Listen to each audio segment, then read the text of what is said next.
Welcome to Westeros, where magic isn't just alive, it's burning, freezing, and shadow-killing its way across the realm. From fire-wielding priests to ice-cold White Walkers, let's dive into the wildest powers that rule the world of A Song of Ice and Fire.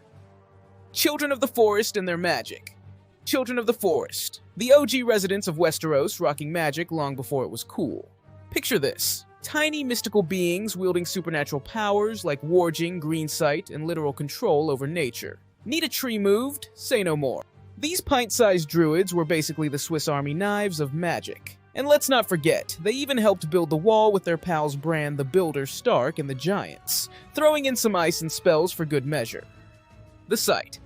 Now the Sight is like the Westeros version of having your own personal DVR, except it's on shuffle and plays whatever it wants. Green Seers of the Children of the Forest had this gift down to a science, or magic, if you will. They could see snippets of the past, present, and future like they were scrolling through a cosmic TikTok feed. Sometimes descendants of the First Men, like our guy Bran Stark, inherit this ability, getting all sorts of cryptic dreams that make you go, "Wait, what was that?" It's like a subscription to Westeros, the director's cut, but with way more weirwood trees. Warging. Ever wondered what it's like to be a wolf, or a bird, or if you're feeling really ambitious, maybe even a human? Well, welcome to the wild world of Warging, where you can slip into the mind of a beast and go full-on National Geographic. Mostly, it's the Stark kids who've got this mojo, bonding with their direwolves like they're in some intense therapy session. But the fun doesn't stop there. Wargs can hunt, soar, or even crash the minds of simple-minded humans. Just don't get stuck, or you might find yourself enjoying squirrel snacks a bit too much. Valyrian magic and dragons.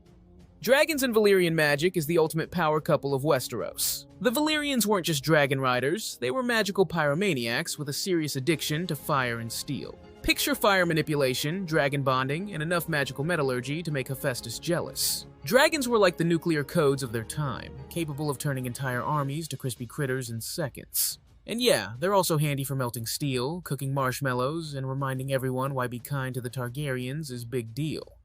Fire magic and pyrokinesis. Enter the followers of Halor, the Lord of Light, your friendly neighborhood pyromaniacs with a prophecy kink. Who needs a lighter when you've got pyrokinesis? This nifty little trick lets you summon and control fire at will, which is great if you're Melisandre trying to impress at a Winterfell BBQ.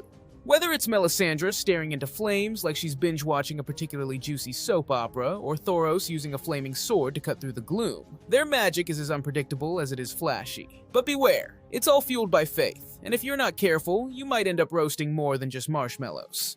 Shadowbirthing. For something truly bizarre. Shadowbirthing, a talent reserved for those rare few who think regular old assassins are just too boring. This magic is all about giving birth to shadows. Yes, you heard that right. Shadow assassins who sneak around, do your dirty work, and then vanish like bad memories. Melisandre's little shadow baby with Stannis Baratheon? Yeah, that's the kind of party trick that really raises eyebrows at family gatherings. It's dark, it's creepy, and it's definitely not covered by your standard healthcare plan. Necromancy. Necromancy, a type of magic involving the manipulation of life and death. White Walkers, the undisputed kings of postmortem management, use this art to raise an army of whites, creating the most loyal and decaying workforce in the realm.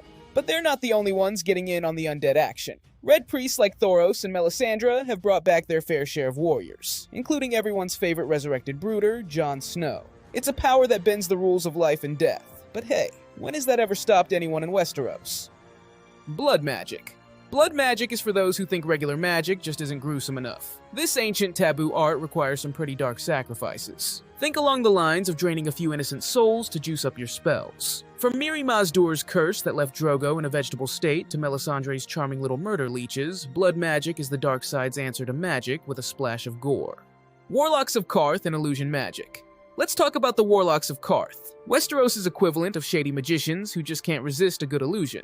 These guys, led by Pyat Pri, specialize in smoke, mirrors, and a lot of look-over-here tricks, fueled by the return of dragons. Their HQ, the House of the Undying, is basically a fun house of nightmares where nothing is as it seems. It's all cool magic and enchanting vibes until you're trapped in a never-ending hallucination.